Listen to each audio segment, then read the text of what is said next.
Alright, so today I wanted to go over the complete Cyberforce Volume 1 hardcover that I got off of Kickstarter last year, and it just started shipping this past month.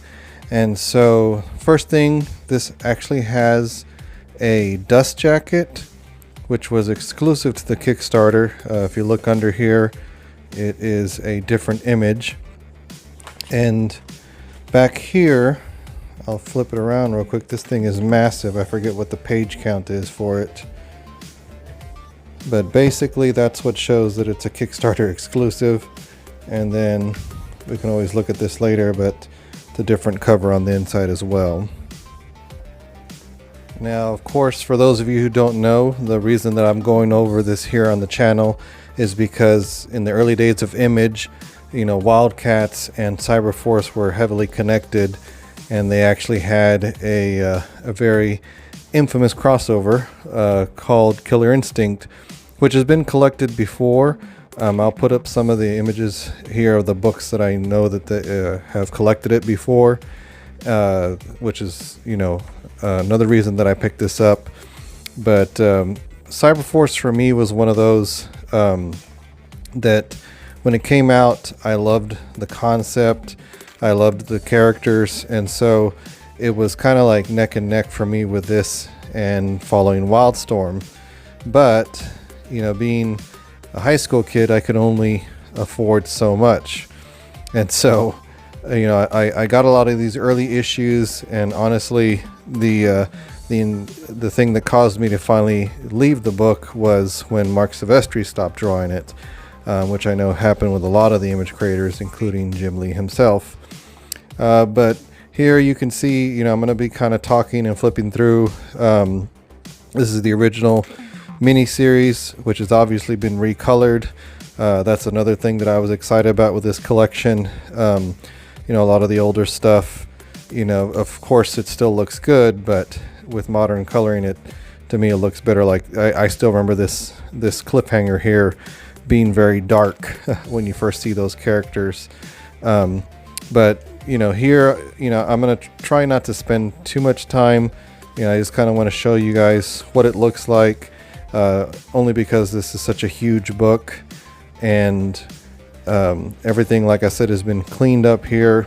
And the miniseries, you know, I remember enjoying this as well. It did a good job of setting up the world and the characters. Velocity is my favorite. I just always liked her design. Oh, you can't have an early Image comic without having a crossover with Pitt somehow. It was just, I think it was an unspoken rule that you had to have Pitt in your crossover, otherwise you weren't a real Image book. But it looks like, if I remember right, they set up some people here. Is it that Anvil from Codename Strike Force? Could be wrong. Looks like him from here. But of course that was another book that came down the line. And so as they wrap up the mini-series here, there's Pitt, good old Pitt. Would love to see a collection of his early stuff recolored, but who knows where the rights are with that. Oh, that's right. It was actually a 4-issue mini-series, I remember now. And right here, this was a forgive me, I don't remember the type of cover, not gatefold, but basically it was a hardcover. And I remember Stryker's silver part was kind of like embossed. Probably using the wrong words, but it was one of the, you know, mini comic gimmicks at the time. There was chromium covers and holographic covers and all kinds of things to get our attention. I've noticed in the indie comic scene, a lot of that is starting to come back, and I guess in mainstream too. I don't really seek out that stuff as much anymore. But I mean, I'm fine with it as long as there's a choice. Here you have Cyberforce number 0, which the art was by the legendary Walt Simonson, and so this one I remember too. This was the early seeds for the Killer Instinct crossover, because there's Misery, as you can see, and it was just setting up you know, how they were connected. You know, there's Warblade. He was the main connection with that, with Killer Instinct, which we'll get to here soon. I'll kind of jump ahead a little bit. Oh, looks like they had just an insert there for a filler page. But oh yeah, we also had some members of Stormwatch in this too. I remember that. So there was the publication called Image Number 0, which I remember was kind of sought after. I specifically remember seeing it in the background of my comic shop, you know, where they would have all the more expensive issues. I've since gotten it now as an adult for a lot cheaper than it was back then. I don't know that. I think this was the setup for Codename Strike Force, if I'm not mistaken. I could be completely wrong. But here's where we get an insert from they actually got Wildcats number 5 in here. That's cool, because that's the prelude. That's the one with the famous pull-out pages here. This is just, to me, an amazing feat to begin with, because again, knowing things about rights issues and whatnot, it's just cool to see the Wildcats in a book that's still got an Image logo on the front, even if it's a reprint. So, you know, of course, you get all the beautiful Jim Lee art. You know, this is where I personally started to fall in love with Grifter, who's my favorite character. And I know we work our way towards another pull-out page between her and Warblade. It's so funny. It's like the pages are not thinner. I don't know what it is. They definitely feel different. I mean, obviously I have the original issue with these pullouts, and it's the same size as far as I can tell, or maybe it was shrunk a little bit. And come on, there we go. But of course, there's that beautiful shot between Warblade and Misery fighting. So take some time to put that back gently. A cool idea, but definitely one that makes you take care of the comic. And then they also included, so after the miniseries finished, Cyberforce went back to number 1. So it was a volume 2 basically. I remember picking this up as well, because as you can clearly see here on the front page, we have the tease of Warblade. So here, you know, get to see basically the reintroduction of all the characters again, which is probably a good idea. You know, it gave people a good jumping on point. I'm pretty sure, like most Image books at the time, the early issues of this were probably hard to get back then. They're not anymore. And of course, here we have Warblade and Misery. And so here's where we get into the actual crossover, because this Wildcats issue, I believe, is part 1 of Killer Instinct. And oh yeah, this was always one of my favorite sequences, is when they are falling through the sky and still fighting. No more of the pull-out pages here. And God, this brings back so many memories. I remember this shot specifically. And you know, like I mentioned, you know, obviously these have been recolored in other publications. So, but I'm never going to say no to a newer release where the colors have been fixed as well. Let's see here, a little bit of Warblade's origin there. Oh yeah, that great shot of Ripclaw showing up. And then jumping back to Cyberforce. Here's more elaboration on Warblade's origin and connection to Ripclaw and Misery. More beautiful Marc Silvestri art. Kind of skipping ahead here a little bit. Like I mentioned, I don't want to make this too long. It is a huge book. In fact, I may stop at these early issues. But back to Wildcats here. You know, Jim Lee. It was funny that in this crossover, even as a kid, I noticed that When it was the Wildcats issue, they seemed to get the upper hand, and when it was the Cyberforce issue, they seemed to get the upper hand. So I just thought that was funny that each creator kind of got a chance to do that. Oh yeah, the little insert with Stormwatch there. I always took that as Jim Lee kind of promoting his other book, to be like, hey, if you came here because of Cyberforce, here's another book you can check out. Let's see. Oh yeah, I love that shot of Zealot. Oh yeah, and I remember after Warblade had gotten all messed up, and he comes back with this beautiful 2-page spread here. And then it concludes here on issue 3 of Cyberforce. So Marc Silvestri gets to wrap up the crossover. There's a nice shot of Velocity holding a Zealot's blade. Oh yeah, and that's where they finally take down Misery, supposedly. And then the group shot, the sorry we fought shot. Everybody makes up here towards the end. Oh yeah, and then they set it up to where I remember the next story arc was all about Ballistic. She was another cool character. I don't know, her design was pretty cool. Yeah, I remember that cover.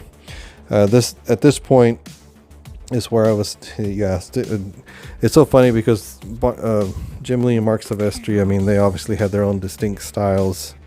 But when I see something like this, like the designs of these characters, which very much looked like Ripclaw to me, but there was just something very, very Silvestri about their design versus something Jim Lee would do. But I did, like I mentioned, I followed the book while Silvestri was still drawing it. I mean, I had to have some sort of gauge, right, to not make myself more broke than I was when I was a teenager, like most kids are, of course. But like I said, I mean, obviously I settled on Wildstorm as my favorite, as you can tell because you're on a Wildstorm centered channel. But yeah, I always did like this universe as well. I know the Top Cow universe definitely changed later on whenever the Darkness and Witchblade were introduced. I know that they worked out a new lore that spanned across all the books at the time, which, you know, kind of like the Wildcats, same thing with Cyberforce. I know they've come back a couple of times, but nothing has ever really stuck, or they've never really kept it going, or it's been miniseries. Or I know they did do that one, I'd have to look it up, but I feel like there was a Kickstarter where you could get like the first issue for free or something like that. That was a while back. But anyway, you know, like I said, whenever Silvestri left the book is definitely when I stopped reading. And so with this collection, I'll have to look to see how far it goes as far as the issues that it collects. Because a lot of this, you know, later is just basically like the adventures of, you know, after the Ballistic story, the Ballistic centered story. I'm not even sure what comes next. I feel like we'll probably see it here in a second. I feel like Chris Claremont jumped over here with his Huntsman character. I think we're going to see that here in a little while as we're going through. I'll show you guys in a minute, but as part of the Kickstarter extras, they actually got a print of this from McFarlane's version of Ripclaw there, which when I got this issue back in the day, I must have just missed that. Does he do the whole issue? I guess he does. Alrighty then. Well, he does the whole issue. I know this was not the, as far as, was this the, what is it called? The crossover month where everybody changed books. Yeah, I'm gonna have to look it up to see. Obviously, I guess that means Silvestri went and did a Spawn issue. I know over at Wildstorm, it was Savage Dragon and the Wildcats switched books, which led to a really awesome Jim Lee issue. There's Huntsman. Yeah, I knew he was coming. I think I actually still have that issue unless I gave it away or sold it. Huntsman was a really cool character that Chris Claremont introduced in the the last Wildcats issues that Jim Lee did. And again, super simple design. He totally fit in this world, so it made sense for him to bring him over here. So here it looks like they've inserted that series called Cyberforce Origins, no relation to X-Men Origins. This one was the Cyblade issue apparently, and looks like we got different contributors to the art according to this. This one I definitely did not pick up back in the day. I do remember that they started it. I'll wait to see here in a minute, but I feel like they didn't do any others besides Cyblade, but I could be wrong. Kind of like they didn't do any more X-Men Origins movies after Wolverine. See, I'm wrong. There's the Stryker issue. So they made it much further than X-Men Origins ever did. Okay, and so it looks like, I guess they're putting them in either order of release or order of the story, or maybe both. But here's where we come back to Cyberforce number 10, and we continue the Huntsman story. These are always fun, just quick, simple little things showing the names of all the characters. Wasn't it Stan Lee who always said that every issue is somebody's first? So we move on here to Cyberforce number 11. Velocity's got some weird armor going on the cover there. Again, I was definitely not reading by the time we got into these issues, so I have no idea what's going on in any of these. For me, when I get to actually sit down and read these, it's going to be a whole new experience, especially wondering what in the world is going on with Velocity here. Okay, looks like they've put a Cyberforce annual in here, and already things are not looking good for my favorite character, Velocity. I mean, I know she obviously survives, but you always got to wonder, right? You get that famous somebody's dead in your arms pose. And back here, we're going back to Cyberforce number 12. Looks like Cyblade riding a dragon, which who wouldn't get that to catch their attention? Oh, here we go. This is where it'll detail everything. Interesting that they put it at the end of the book. But yeah, it'll let you know where everything came from. But oh, there's the full Image Zero cover. I think that this was the cover to the first trade, first graphic novel. Is that alternate covers?